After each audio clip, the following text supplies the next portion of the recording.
Hi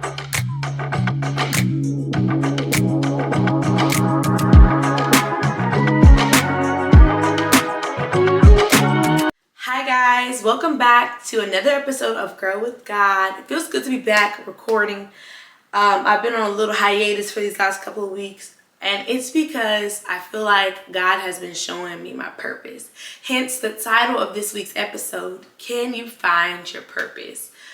I have been just like preaching, talking a lot at the school that I'm at.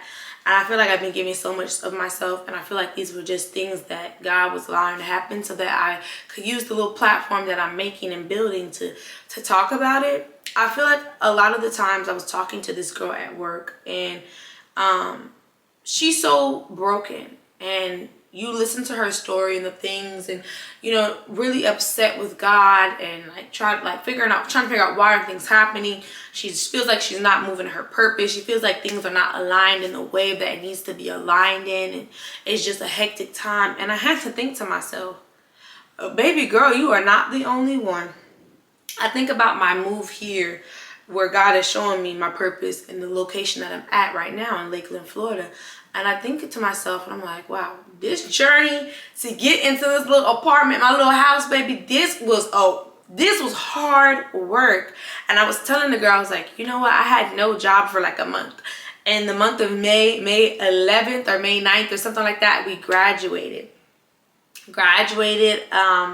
college. I went back home for a few weeks, came back, and my tutoring, I tutored during college time because that's the only thing I could really do, as I was doing internship 5 days a week for 8 hours and still going to class after those weeks. I said tutoring was the only thing that I could fit into my schedule because you could tutor kids after school. And when I came back, it's the summer. I told the people I was going to take a few weeks off. A lot of my parents were like, we're going to take a break too, because school was out for most of my students. They're like, they didn't need tutors. So I came back only tutoring 1 or 2 students, and baby, that is not a lot of income. And I thought to myself, and I'm just applying for jobs. I finally get a job interview at this place that I absolutely love. Oh my goodness. And I'm actually going back to work this summer. Super excited for it because I just love the atmosphere. I got that job, but that job didn't start till about, I think, June 14th. And I was already back in Miami by the end of May. And I'm just like, oh my gosh. And it just worked out to where I was able to tutor. All my tutoring kids wanted to come back for the summer. I was able to work. So I was working 2 jobs during the summer. I was working all day at the other job. I would leave that job and I would go tutor. I was working, and I just thought to myself, I have a month to save up money. By July 27th, I moved out of my dorm and came to my apartment. I just think about it. Nothing was ideal.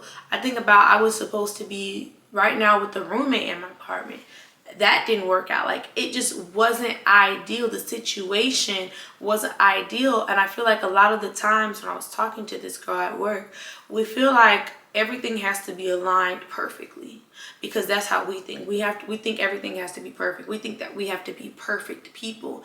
And by no means do we need to be perfect. I think God loves people that he sees the best potential in. Just like, your mom or your dad or a teacher, they say, I see so much in you. I see so much potential in you. I feel like you could do it. But sometimes we need that push in ourselves. And so talking to this girl, I was telling her, I was like, listen, I said, just do it. Just go with the flow. If you know this is what God called you for, if God sent you to go do this thing, then just keep doing it. Things are not always going to work out. Sometimes you're going to have to go to another plan sometimes. But I said, that's just God orchestrating and rearranging the pieces of the puzzles that need to fit in, what needs to come out for right now, and what he needs to swap out. And I really felt like this. And I even told the girl, we were talking, and I went back and I said, we were actually talking. I went back and I was like, let's read this. I said, think about Peter in the Bible. We brought up the Bible. I brought up the Bible. I said, think about Peter. Peter denied Jesus 3 times. 3 times Peter denied Jesus. He denied Jesus. And it's in Matthew and in Luke. Peter denied Jesus 3 times. One, a little girl saw Peter and said, you know, Peter, that he was with him. He was with that man. He was with Jesus. And Peter said, no, listen, girl, I was not with Jesus. I don't know what you're talking about. You know, move yourself this way. And then another person seen him and was like, no, I swear you were with Jesus. And Peter said again, I was not with him. The third time, after a few, you know, I feel like a few hours later, I would assume enough people kept insisting, like, oh my goodness, you were with him. And Peter finally said, no, I'm not. And then like dashed off somewhere else. And I think about it, Peter denied Jesus 3 times, but ended up leading the 12 apostles and spreading the gospel and fulfilling God's will. By no means is that someone that I feel like is ideal to do that. I feel like there could have been so many other people that would have been ideal to make like this person that's strong and lead. But no, like he chose Peter, and Peter denied Jesus 3 times. He didn't want to be associated with Jesus because Jesus was about to be crucified. He didn't want nothing to do with Jesus. And I think about it, God still chose him to fulfill a purpose, to continue to do his work, to continue to spread the gospel. Imagine he denied his son 3 times and watched as his son got crucified on the cross. But he still chose Peter to fulfill his will. I just think about that. And I thought about, even after the conversation with the girl, I even thought about Moses. Moses was someone that was so scared and frightful and just felt like he couldn't speak well. I think in Exodus 4:11-12, he tells us he has a sluggish tongue. He has a sluggish mouth. Like he can't speak well. Like who is he to go speak to these people? And God was like, am I not the person that put a mouth on humans? Am I not the person that can make someone deaf, blind? Like, am I not the person that is able to do that? Go and do what I asked you to do, and I'm going to help you through the way. I'm going to help you communicate. I'm going to teach you how to speak in the right way. And I think about it, I'm like, wow. Nowhere were these people, like, who was Moses at the time? You think about it. Moses was a Hebrew boy who was set up to die, that went into a basket. Like if you put this in nowadays perspectives, was put in a basket and was praying and hoping to live, to make it somewhere. Like I don't think we think about it like that. Like Moses was not supposed to live. And I think a lot of the times we forget, like, these stories are so much real. Like Moses wasn't supposed to live, but Moses' role ended up being to lead the Israelites out of slavery.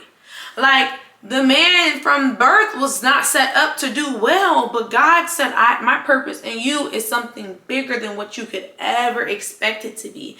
And I think God just continues to show me each and every day that your purpose is bigger. And I feel like I say this all the time on this page. It is not easy to just go and do it, to fulfill your purpose. Because sometimes it's going to be some rainy days. Sometimes it's going to be some sunny days. Sometimes it's just going to feel like, what in the world are we doing? I even think about a friend that I have and her moving from one location to another location. And it wasn't like a drastic change, but for her, it was a huge change in her life. And taking that lead and trusting Jesus and just trusting God blindly. I feel like a lot of times we have to trust God blindly. And I've been watching her these past few years as she's moved into this new phase in her life. And I have watched her step into her purpose. I have watched her go back to school. I have watched her just do all these beautiful, amazing, fantastic things. And I sit here proudly because I'm watching her walk in her purpose. And all those conversations that we had led up to it, you know, she always said, you know, this is not going to be easy. Like she was always doubtful, but I feel like eventually she learned, okay, I got to step into this purpose. I have to step into this route. I have to pray. I have to read the Bible. I have to get closer to God. I have to prioritize God. And the biggest thing, you have to trust God blindly. And it's so funny because I had my students do this exercise one day. We were talking about faith and what does that look like and what does finding your purpose look like. And we went outside and I had all my kids partner up with someone that they quote unquote trust.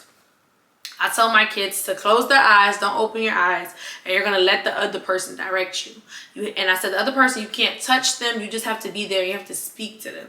All you can do is speak to them. And I watch my students, and I even did it with some of my students, and a lot of my students were scared. They were nervous. I asked them. They said it was scary because they didn't know where they were going. They didn't know what they were doing. And I asked my students, how many of you actually trusted your friend and wasn't scared? And a few people raised their hands, but most of the people say even though that's their friend and they trust them, the road was still scary. So I feel like sometimes when it comes to finding our purpose, coming to find the path that God wants us to take us on, it's scary. It's going to be scary. It's not going to be easy. At some moments you may trip and fall like some of my students did when they weren't listening to the voice of the other person carefully. You're going to trip, you're going to fall, you're going to have some bumps in the road, but eventually all my students made it back to where they needed to be. Everybody had made it back onto the line because they just took the time and they truly listened to each other. And so I felt like if only we could listen to God the way sometimes we listen to each other.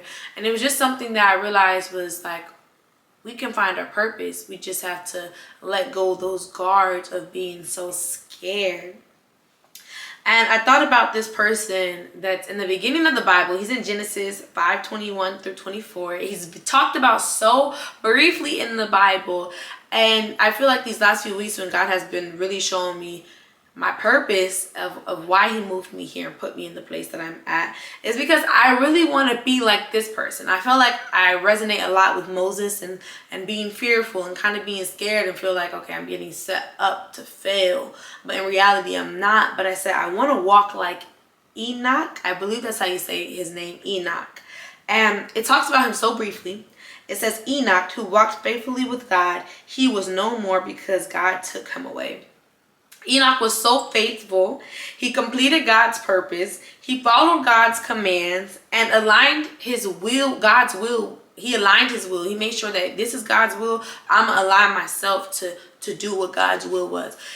It was like, not to say they were perfect people, but I feel like he was so perfect in the way with him just trusting God that he skipped death. Only two people ever did that in the Bible, which was Enoch and Elijah. He skipped death. God took him up to heaven. He was like, you know what? You've done everything I've asked you to do. Like, what more can I ask you? You walk faithfully. You don't question me. You walk with the will. You trust me blindly. You prioritize me. It's like, that's how I want to be. And I felt like in these last few weeks, that is what I've been doing. And these last few weeks have been just so amazing, walking in my purpose. I've just been enjoying it, and I've really been just enjoying the time, and I'm so happy that I'm able to sit here and share it with you guys. So some of the things that I feel like God has like reignited that light in me to continue to just open the veil on my purpose was, one, teaching my students dance. I myself used to dance to about the age of 12, 13 until I had moved to a different city, and this was back home in Missouri. And then I danced a few years in college, enjoyed that, and then I had to kind of stop dancing in college my senior year because it just got really chaotic. And I feel like God reignited that light in me, and it's been such a fun time dancing with my students, getting those connections, listening to their stories, being able to pour myself into them spiritually, be able to just fill them up so much with as much as I can give them about God. And I feel like I don't always talk to my students about God, but any chance that I can get where I feel like it's something that they need, I do it. I think singing with my students, a lot of people don't know that I can sing a little bit. And it was so funny because one of my students, we were performing at chapel. At my school, we have chapel every Wednesday. It's split up between elementary and middle school. And it was my 6th grade's turn to sing. So I had 2 performances. The whole class was singing This Is the Gospel, I think by Elevation Rhythm. And then I had like a select few girls that wanted to sing themselves. You know, they volunteered. They wanted to sing God Only Knows. We had chose a song, God Only Knows. And I just loved that song. And they were singing it. And I had one girl that was super, super nervous. And she was singing so low. And I'm like, baby girl, we cannot hear you. Like, is the mic on? Like, we couldn't hear her. And I got up on stage with her. And I started singing with the whole girl group.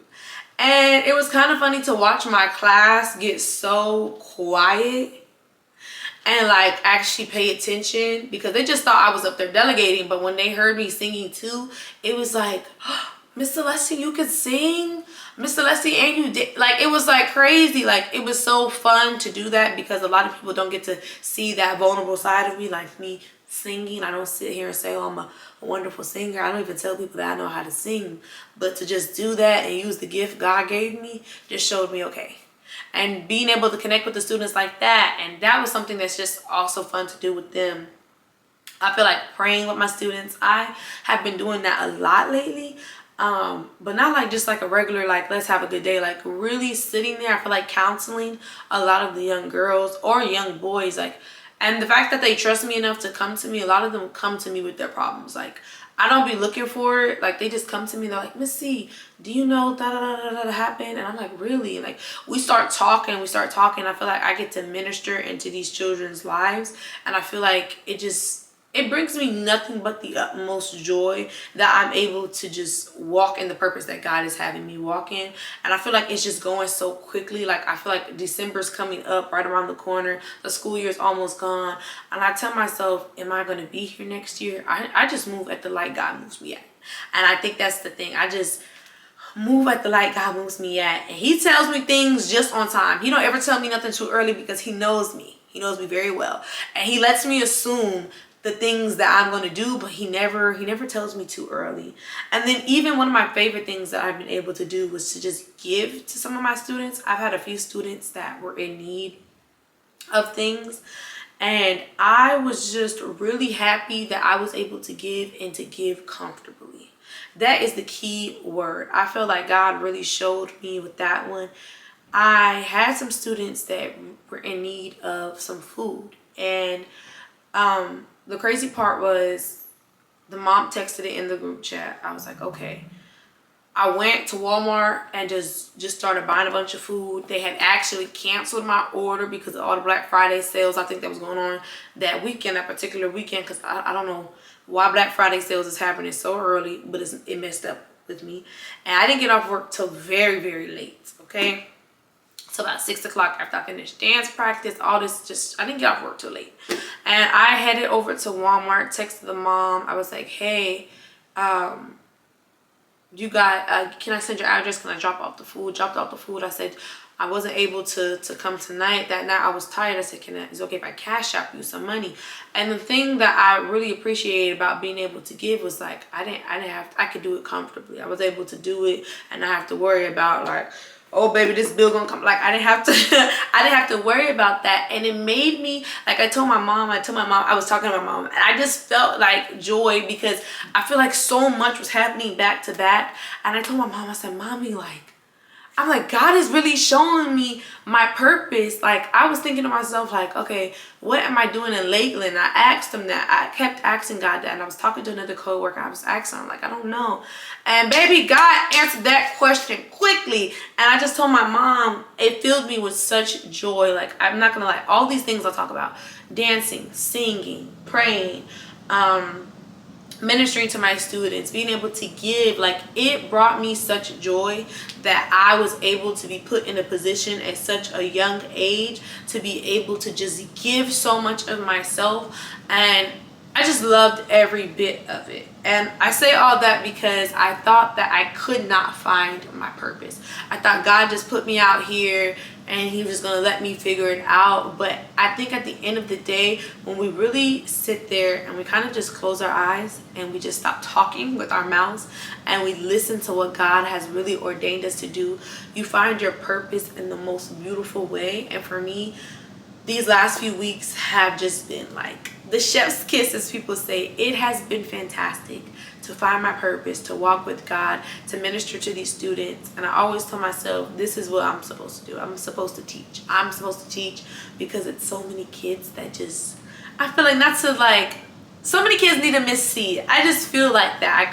That's what my kids call me, Miss C. I feel like so many kids need a Miss C. And it's because I feel like I needed a Miss C when I was going through things in life. And I feel like God just made that like perfect for me. Like, I didn't think I was going to be up here. I wanted to be a nurse. It's just so many things that I just didn't think were going to end up with me here right now in my life. Like, I had a completely different plan for myself. But the moment when I allow God to take the wheel and start driving the car, I realized, okay, we're not going south no more, baby. We're going north. We're going east. We're going west. Like, he's just taking me all over the place. He's like, okay, you're going to do this. You're going to do that. And he has just given me such a huge envision with everything that I could do. I've just been like, okay, I'm enjoying this ride. So, can you find your purpose? Yes, you can.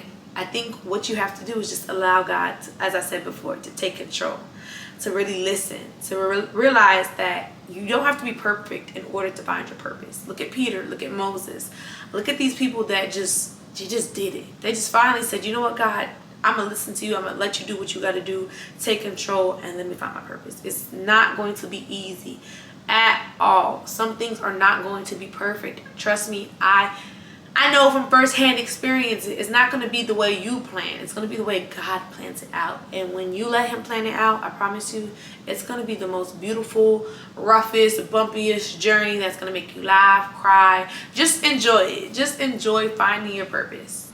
I hope you enjoyed this episode. God